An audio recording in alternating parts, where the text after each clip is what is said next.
दुनिया में कोई भी संबंध ऐसा नहीं है जो पूरी तरह से निस्वार्थ हो। हर इंसान अपने स्वार्थ से प्रेरित होता है, चाहे वो रिश्ते दोस्ती के हो, परिवार के हो या जीवन साथी के।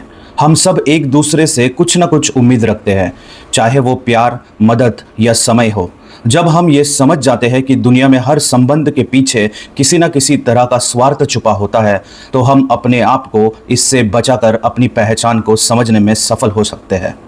जीवन के प्रारंभ से ही हमें यह सिखाया जाता है कि दूसरों के लिए जीना महानता का प्रतीक है, परंतु जब हम गहराई से अनुभव करते हैं तो एक कटु सत्य सामने आता है।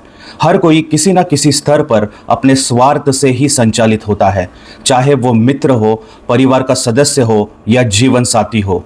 हर किसी के व्यवहार में एक अदृश्य अपेक्षा छिपी रहती है। ये अपेक्षा तब तक दिखाई नहीं देती जब तक हम उसे पूरा करते रहते हैं, परंतु जैसे ही हम रुकते हैं वह स्वार्थी प्रवृत्ति स्पष्ट हो उठती है। यह एक कठोर सत्य है जिसे अनुभव के बिना समझ पाना कठिन है। यदि आप इस सत्य को जांचना चाहते हैं तो एक छोटा सा प्रयोग कीजिए। जो भी आप लगातार करते आ रहे हैं उसे कुछ समय के लिए रोक दीजिए। यदि आप किसी के लिए हमेशा समय निकालते हैं तो एक दिन बहाना बनाकर समय न दीजिए।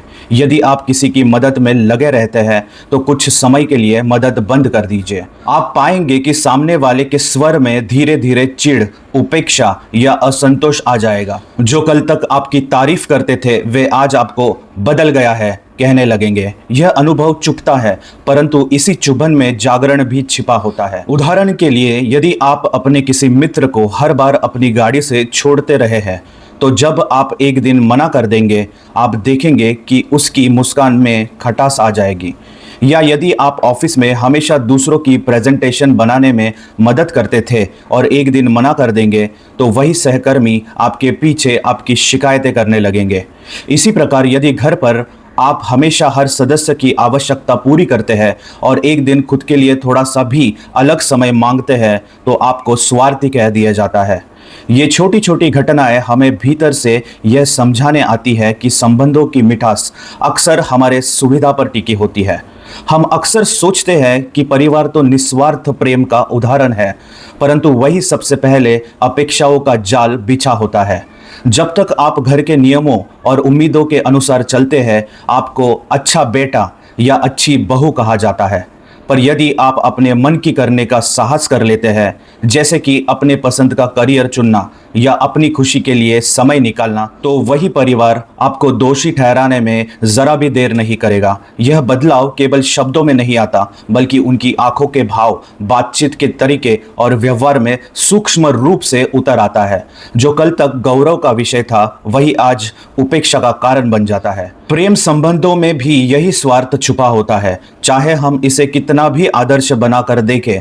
जब तक आप अपने साथी की इच्छाओं, अपेक्षाओं और सुविधाओं का ध्यान रखते हैं, तब तक सब कुछ अच्छा चलता है। लेकिन जैसे ही आप अपनी सीमाओं का ध्यान रखने लगते हैं, जैसे कि किसी बात पर असहमति व्यक्त करना या अपनी स्वतंत्रता का आग्रह करना, तब वह प्रेम जो शाश्वत प्रतीत होता था, सीमाओं में बंधा नजर आने लगता है। धीरे धीरे आप महसूस करते हैं कि प्रेम का आधार भी कहीं ना कहीं सुविधा और अपेक्षा पर टिकता है।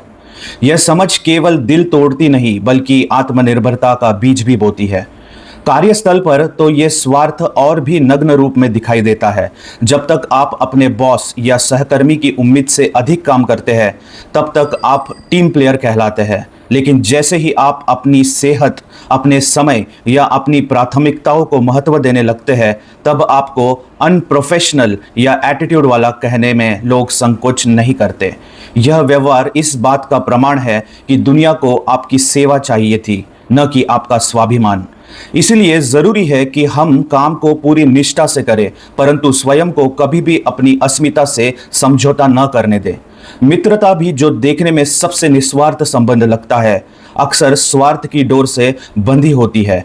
जब आप अपने मित्र की समस्या सुनते हैं, उसे सहारा देते हैं, उसके साथ खड़े रहते हैं, तो आप उसके सबसे प्रिय बन जाते हैं। परंतु यदि एक दिन आप अपने दर्द में डूबे होने के कारण उसका फोन उठाने में देर कर दे, तो अचानक आपको बदल गया या अहंकारी कहा जा सकता है। यही वह क्षण होता है जहां समझ आता है कि अधिकांश मित्रता भी भावनात्मक लेन देन पर टिकी होती है। बिना अपेक्षा के निभी हुई मित्रता प्रतिष्ठा वास्तव में दुर्लभ रत्न के समान होती है। इसलिए यह अनिवार्य हो जाता है कि हम इस दुनिया से उम्मीदों की भीख मांगना बंद करें। जब हम ये स्वीकार कर लेते हैं कि हर कोई अपने अपने दृष्टिकोण से स्वार्थी है, तब हम दूसरों के व्यवहार से पीड़ित होना छोड़ देते हैं।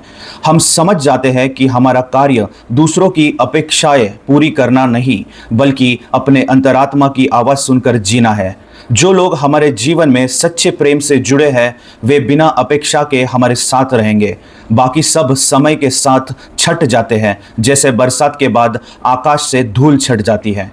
अपने लिए जीना कोई स्वार्थ नहीं है, बल्कि आत्मसम्मान का प्रथम चरण है। जब हम स्वयं के लिए खड़े होते हैं, अपनी इच्छाओं, अपने सपनों, अपने मूल्यों के लिए, तब हम वास्तव में मानवता के प्रति भी ईमानदार रहते हैं। क्योंकि जो व्यक्ति स्वयं से प्रेम करना जानता है, वही दूसरों को भी स्वच्छ स्वस्थ प्रेम दे सकता है। अन्यथा हमारा हर संबंध अनजाने में अपेक्षाओं और पीड़ाओं का व्यापार बनकर रह जाता है।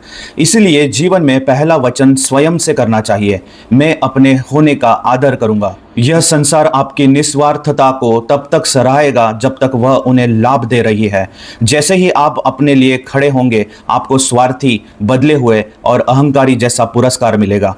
परंतु याद रखिए, यह उनकी नहीं, आपकी परीक्षा का क्षण है। यदि आप इन शब्दों के डर से अपने सत्य को छोड़ते हैं, तो आप केवल दूसरों के सपनों का उपकरण बनकर रह जाएंगे। पर यदि आप साहस से अपने मार्ग पर बढ़ते हैं, तो समय के साथ आप पाएंगे कि आत्मा की स्वतंत्रता ही सबसे मधुर संगीत है। मीगांत।